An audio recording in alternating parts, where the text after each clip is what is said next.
people ask how to lose weight, they often expect a rule, a method, a list of foods to avoid, or rituals to follow. But weight loss, when viewed through the lens of science, is not a command you give the body. It is a conversation you enter into with it. The body is not an enemy resisting your will, it is a living system trying to protect you, adapt to your environment, and preserve energy in a world that has changed far faster than biology ever could.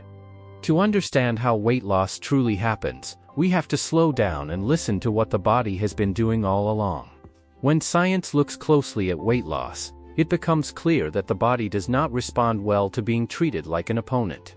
The language of fighting fat or forcing weight loss suggests that the body is stubborn or broken, when in reality, it is intelligent, responsive, and deeply protective. Weight gain is not a moral failure, and weight loss is not a victory over biology. It is a response to conditions. The body is constantly gathering information from food intake, movement, sleep, stress, hormones, and past experiences, and based on that information, it decides whether to store energy or release it.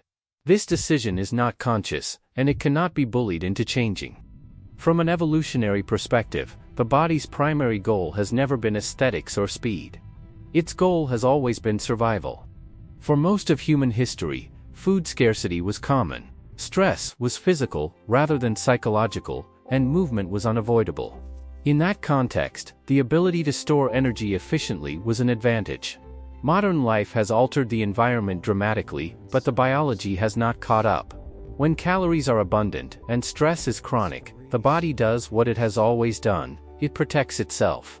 Seeing weight loss as a battle ignores this context and often leads to strategies that trigger even stronger protective responses.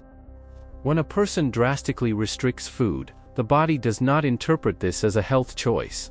It interprets it as uncertainty. Energy availability drops suddenly, and the body responds by conserving. Hunger signals intensify, metabolism subtly slows, and the brain becomes preoccupied with food. This is not a lack of discipline, it is a predictable biological reaction. The body is asking a question: is this environment safe enough to let go of stored energy, or should I hold on, just in case? The answer depends on consistency and trust, not pressure. A conversational approach to weight loss recognizes that the body listens over time. Regular meals send a signal of reliability. Adequate protein communicates that muscle tissue is valued and needed. Sleep tells the nervous system that recovery is possible. Gentle, repeated movement reassures the body that energy will be used, not wasted. When these signals align, the body gradually shifts from defense to flexibility. Fat loss becomes possible, not because the body is defeated, but because it no longer feels the need to defend. This perspective also reframes setbacks. Plateaus are not signs that the body is refusing to cooperate. They are moments of adaptation. The body is recalibrating, learning a new normal, checking whether the changes are temporary or lasting. When weight loss is framed as war, plateaus provoke frustration and harsher restriction. When it is framed as dialogue, plateaus invite patience and adjustment. Sometimes the body needs time to stabilize before it is willing to release more energy. Seeing weight loss as a conversation also softens the role of self-judgment. Shame and guilt activate stress pathways that raise cortisol and impair metabolic health. The body does not respond to criticism by becoming leaner. It responds by becoming more vigilant. Compassion, on the other hand, reduces stress and supports regulation. This is not emotional language replacing science, it is science explaining emotion. The nervous system and metabolism are deeply intertwined. The idea of control is often misunderstood. Control suggests dominance, but biology operates on cooperation. You cannot command hormones to behave differently, but you can create conditions that influence them. You cannot force hunger to disappear, but you can choose foods and patterns that naturally quiet it. Every small, consistent action is a sentence in the conversation you are having with your body. Over time, those sentences form a message. This approach also honors individual variation. Genetics, early life nutrition, previous dieting, medications, and life stress all shape how the body responds. Two people following the same plan may have very different outcomes, not because one is trying harder, but because their internal conversations are different. Science does not support one-size-fits-all solutions. It supports personalization grounded in physiology rather than punishment. When weight loss is no longer framed as a battle, urgency begins to fade. The question shifts from how fast weight can be lost to how well the body can function. Health markers improve, energy stabilizes, and behavior becomes more sustainable. Fat loss, when it occurs, feels less like something taken away and more like something released, as if the body is gradually loosening its grip in response to reassurance, rather than fear. When weight loss is reduced to willpower, it places responsibility on conscious effort while ignoring the invisible systems that actually govern energy balance. Science shows that fat loss is not decided by motivation alone, but by a network of hormones that respond to signals from food, sleep, stress, and movement. These hormones evolved to keep the body alive, not lean, and they operate largely outside of awareness. Understanding this shifts the focus from self-control to self-regulation, from forcing behavior to shaping the internal environment that guides it. Insulin plays a central role in this system. Its job is to manage nutrients after eating, directing glucose into cells and signaling when energy should be stored. When insulin rises frequently and remains elevated for long periods, the body becomes more inclined to store fat and less able to access it. This is not because insulin is harmful, but because constant stimulation blurs the metabolic signals that tell the body when to switch from storage to release. Eating patterns, food quality, and timing all influence how insulin behaves, far more than calorie counting alone. Leptin is often described as a satiety hormone, but its deeper role is to inform the brain about long-term energy availability. When fat mass decreases, or food intake drops sharply, leptin levels fall. The brain interprets this as a warning, increasing hunger and reducing energy expenditure. This response explains why rapid weight loss is often followed by intense hunger and fatigue. The body is not resisting progress, it is responding logically to a perceived threat. Willpower cannot override this signal indefinitely. Ghrelin, the hormone most associated with hunger, rises in anticipation of food and increases during restriction. It is sensitive to patterns. Irregular meals and prolonged deprivation amplify ghrelin's signal, making hunger feel urgent and overwhelming. Regular nourishment, adequate protein, and sleep help moderate this response. Hunger, from a scientific standpoint, is not a failure of discipline, but a biological request for energy, shaped by context, rather than character. Cortisol connects metabolism to the nervous system. In short bursts, it helps mobilize energy and supports survival. When stress becomes chronic, cortisol remains elevated, influencing insulin sensitivity and fat storage, particularly in the abdominal region. High stress also narrows attention and increases the appeal of fast energy sources. This is why weight loss often stalls during periods of emotional or psychological strain, even when eating habits appear unchanged. The body prioritizes coping over changing its shape. Thyroid hormones quietly influence metabolic rate, adjusting how much energy the body uses at rest. During prolonged calorie restriction, thyroid activity can decrease, conserving energy and reducing spontaneous movement. This adaptation is subtle, but meaningful. The body becomes more efficient, not less functional. Willpower does not reverse this shift. Time, nourishment, and stability do.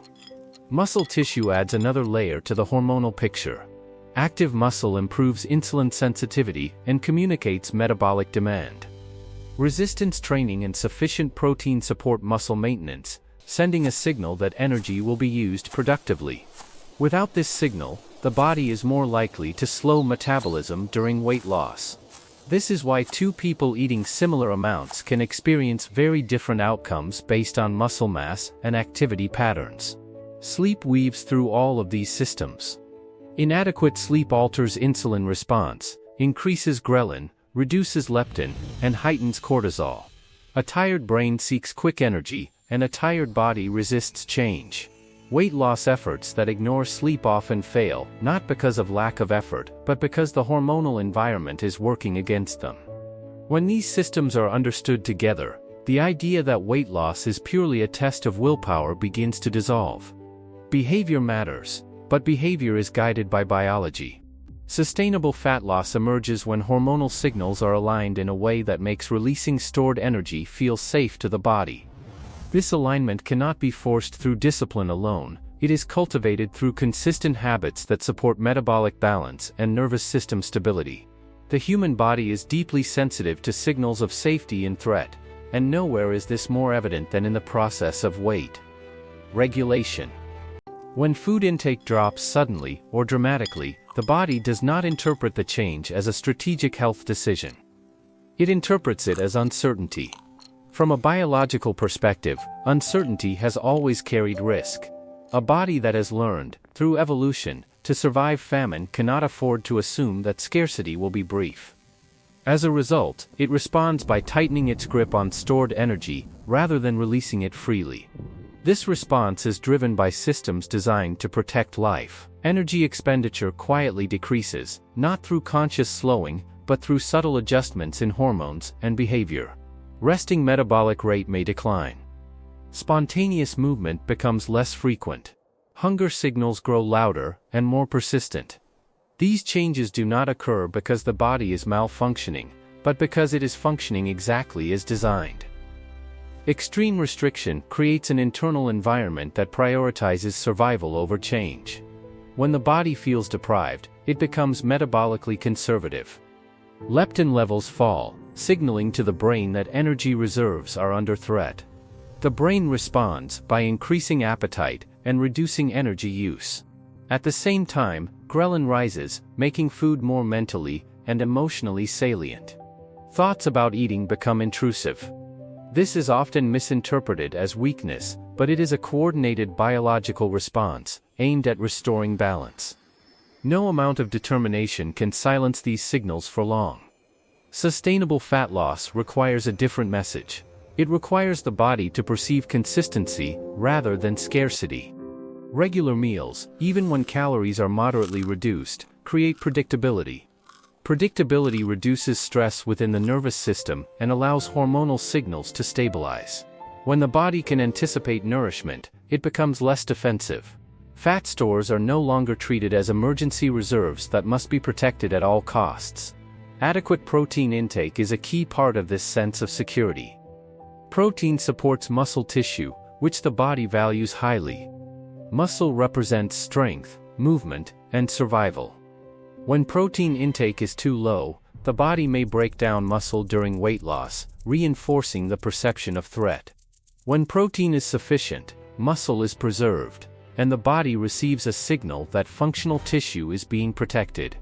This encourages a more favorable metabolic response.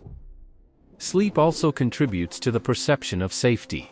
A well-rested body is less reactive. Hormonal rhythms function more smoothly, and appetite regulation improves. When sleep is compromised, the body behaves as though it is under strain, increasing hunger and reducing flexibility in fuel use. Weight loss efforts layered on top of chronic sleep deprivation often feel disproportionately difficult because the body is already operating in a defensive state. Stress management plays a similar role. Chronic psychological stress keeps cortisol elevated, reinforcing the idea that the environment is unpredictable or demanding. In such conditions, the body is unlikely to relinquish stored energy. Reducing stress does not require eliminating challenges, but it does involve creating moments of regulation. Calm breathing, gentle movement, social connection, and mental rest all send signals that counterbalance threat. These signals matter metabolically. One of the paradoxes of weight loss is that doing less can sometimes achieve more. Aggressive restriction often produces short-term results followed by long-term resistance. Moderate, consistent changes allow the body to adapt without triggering alarms. Fat loss becomes gradual, but it becomes more stable. The body learns that the new intake is not temporary punishment, but a livable pattern. This understanding reframes patience as a biological strategy, rather than a personal virtue. Time allows hormones to adjust, appetite to normalize, and metabolic pathways to regain flexibility. The body releases stored energy when it no longer feels the need to defend it. Security, not suffering, creates the conditions for change. Weight loss that respects this principle aligns with biology instead of fighting it. The body interprets daily behavior as information, and among the most influential forms of information are movement, sleep, and stress regulation. These are not merely lifestyle choices layered on top of metabolism, they are core signals that shape how energy is used, stored, or released. From a biological perspective, the body is constantly asking whether energy will be needed and whether recovery is possible.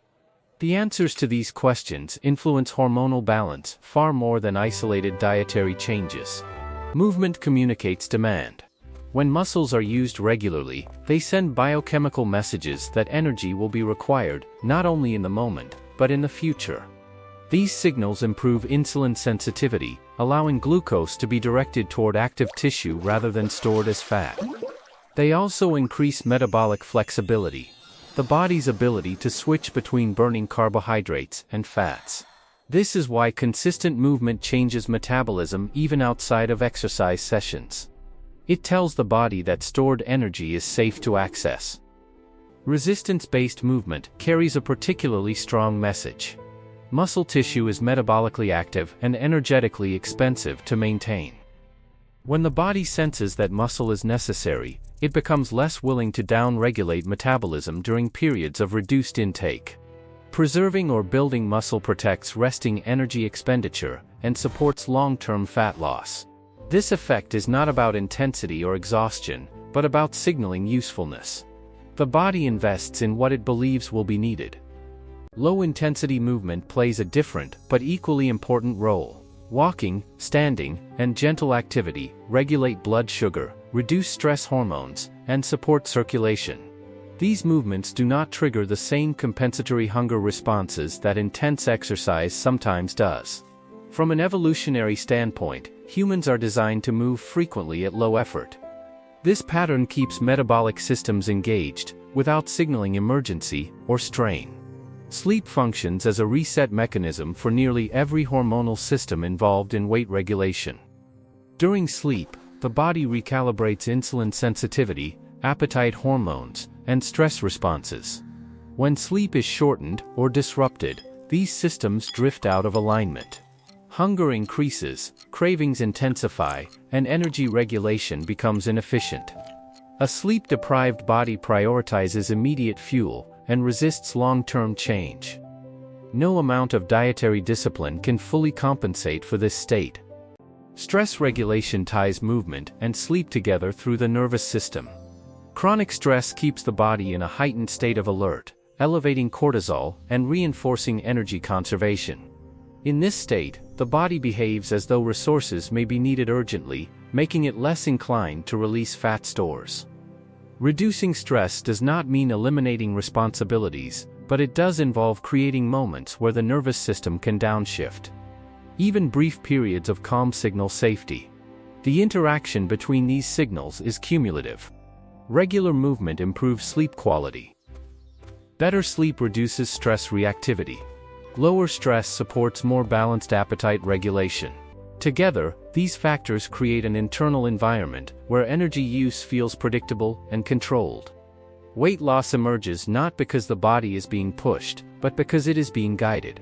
When movement, sleep, and stress are treated as secondary to diet, weight loss often feels fragile. When they are recognized as primary metabolic signals, the process becomes more stable. The body responds to what is repeated, not what is extreme. These daily signals quietly shape metabolism, influencing outcomes over time without force or urgency. When weight loss is pursued as the primary goal, the process often becomes narrow and fragile. Attention centers on the scale, and every fluctuation feels meaningful. Science suggests a different orientation, one where behaviors that improve metabolic health take precedence, and changes in body fat follow as a secondary effect. This shift does not diminish the desire to lose weight, it places it within a broader biological context where the body's priorities are respected rather than overridden. Metabolic health refers to how efficiently the body manages energy, regulates blood sugar, responds to insulin, and controls inflammation. When these systems function well, the body can access stored energy more easily and distribute nutrients where they are needed. Weight loss, in this state, becomes less of a struggle because the internal signals that resist it are quieter. The body no longer perceives fat stores as essential buffers against instability. Behaviors that support metabolic health tend to be consistent rather than dramatic. Eating regular meals that provide sufficient protein and fiber stabilizes blood glucose and reduces the frequency of large insulin spikes. Over time, this improves insulin sensitivity, allowing the body to alternate between storage and release without friction. Hunger becomes more predictable, and energy levels even out, making adherence easier without conscious restraint. Physical activity contributes to this health-first approach, not as a tool for burning calories, but as a regulator of metabolism. Muscle use improves glucose uptake and reduces inflammatory markers. Even modest increases in activity can shift metabolic pathways toward greater efficiency. When movement becomes a regular part of life, the body adapts by maintaining a higher baseline of energy expenditure, not through strain, but through improved function. Sleep and stress regulation deepen this effect. Adequate sleep supports hormonal rhythms that govern appetite and energy use. Reduced stress lowers cortisol, improving insulin sensitivity and fat distribution. Together, these changes reduce the internal resistance that often undermines weight loss attempts. The body becomes more willing to change when it is not under constant physiological pressure. This approach also reframes success. Progress is measured not only by weight, but by markers such as improved stamina, better sleep quality, stable mood, and reduced cravings. These indicators reflect genuine improvements in health and often precede visible changes in body composition. When attention shifts to these signals, motivation becomes more resilient because it is tied to how the body feels, not just how it looks. Importantly, a health-first perspective allows for flexibility. It acknowledges that life includes variation, stress, and imperfect days. Because the focus is on long-term function rather than short-term control, deviations do not derail the process. The body responds to overall patterns, not isolated moments. This reduces the cycle of restriction and rebound that characterizes many weight loss efforts. Over time, as metabolic health improves, fat loss often occurs without being directly pursued. The body releases what it no longer needs when it trusts that its systems are supported. Weight loss becomes a reflection of improved internal balance, rather than an objective achieved through force. In this way, the pursuit of health creates conditions where the body naturally moves toward a composition that reflects stability and resilience.